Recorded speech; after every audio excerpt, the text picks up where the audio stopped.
Defeats rankle with Joe Schmidt, but none of them are on the scale of the World Cup quarter-final defeat to Argentina. Despite a manifest and unnecessary fear of outstaying his welcome in Ireland, it was assuredly one of the primary reasons he opted to extend his stay to the 2019 World Cup. More than anything, it's something he desperately wants to put right.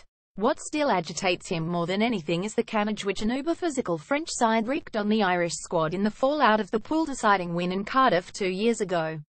To lose Johnny Sexton, Paul O'Connell, Sean O'Brien, Peter O'Mahony and Jared Payne for that aforementioned quarter-final a week later in the same city was simply cruel. Even then, Ireland thrillingly recovered from being skinned out wide early on to come back to within a missed penalty of drawing level in the second half, but the damage had been too wounding. It is to be fervently hoped that the group stages 2 years hence, which most likely will culminate with a game against the bruising Samoans, will not exact a similar toll. But casualties there assuredly will be, and Schmidt and co are determined to ensure they have the strength and depth to cope. One of the anomalies of the Schmidt reign is a perception that he is in essence a conservative selector. Yet the blooding of 8 more previously uncapped players on the summer tour to the USA and Japan takes the total number of players given their first caps under his as Irish head coach to 45, exactly half of the 90 players used in that period. Following on from the summer tour, the 21-year-old Jacob Stockdale and 20-year-old James Ryan, who enjoyed try-scoring debuts against the USA, along with Andrew Porter, Kieran Treadwell and Rory O'Loughlin all make the cut again, whereas Dave Heffernan, Rory Scannell and John Cooney didn't.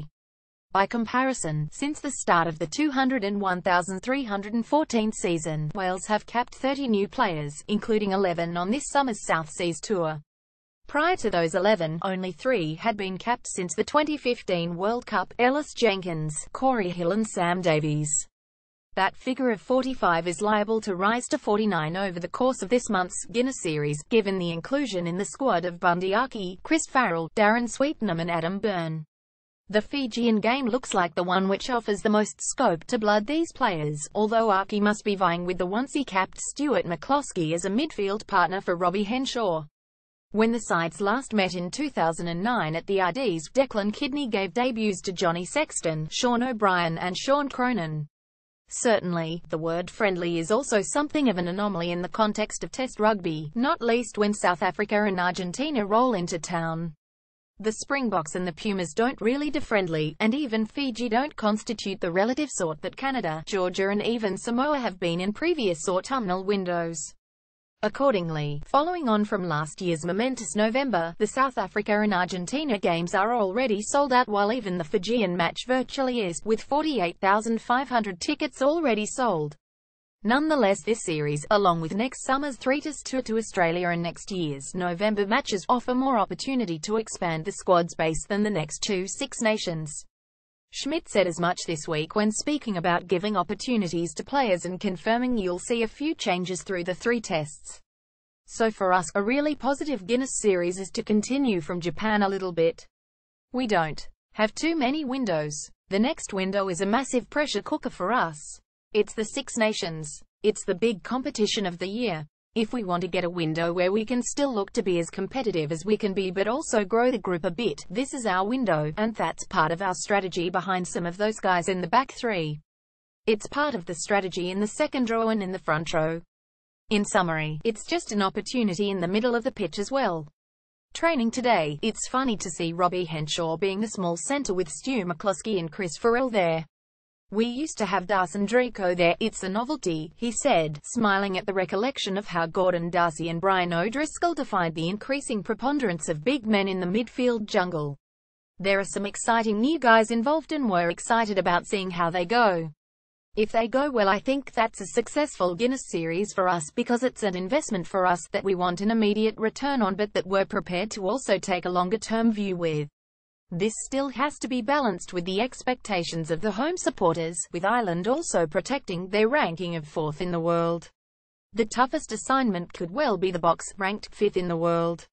The Springbok coach, Alistair Coetzee, who has blooded 19 new players since taking over after the 2015 World Cup, has named another 4 uncapped players in a strong squad again led by Eben Etzebeth, who last week declared he would be fit to resume training on Monday after recovering from an ankle injury. The Munster-bound Johan van Graan will also be part of their coaching team.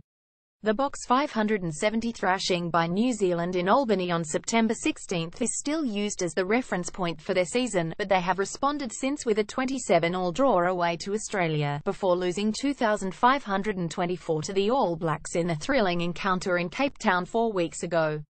Indeed, those defeats to the All Blacks have been their only losses in 9 games this year. "I thought South Africa were incredibly good against the All Blacks," said Schmidt. "You take out Ryan Crotty's kick-ahead try and RugbyOnions intercept. I thought South Africa were incredibly good that day. And if that's where they've got to, and the evidence suggests it is, then they're going to be incredibly tough. I know they lost Jean-Luc Dupreez, who was looking incredibly impressive in the Currie Cup final last weekend, but the people they've got, Eben Etzebeth has grown as a leader in that group and is still incredibly young. Their average age would be mid-20s, and I think it is a team for the future that is right here, right now, one of the best that any country could hope to have. For South Africa, we would love to be really competitive and get our noses in front, obviously." The Fijians squad includes most of their frontline, overseas-based players, such as racing lock Leon Nakarawa, Newcastle centre Verini Kigoniva and winger Timochi Nagusa, while there remains a possibility that the latter's Montpellier teammate, Nemani Nadolo, will be added to the squad. Fiji have risen to 9th in the world rankings after wins over Samoa, Tonga, Italy and Scotland this year, and they begin their tour against Italy and Sicily next Saturday.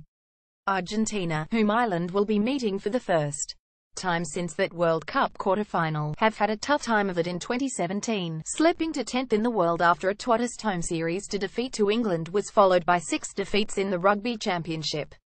They have actually produced patches of wonderful rugby, and have been highly competitive in a host of entertaining fixtures, but they are suffering as much for their discipline as they are for their policy of not picking players based overseas, such as the Toulon 8 Facundo Isa and the prolific racing winger Juan Imhoff.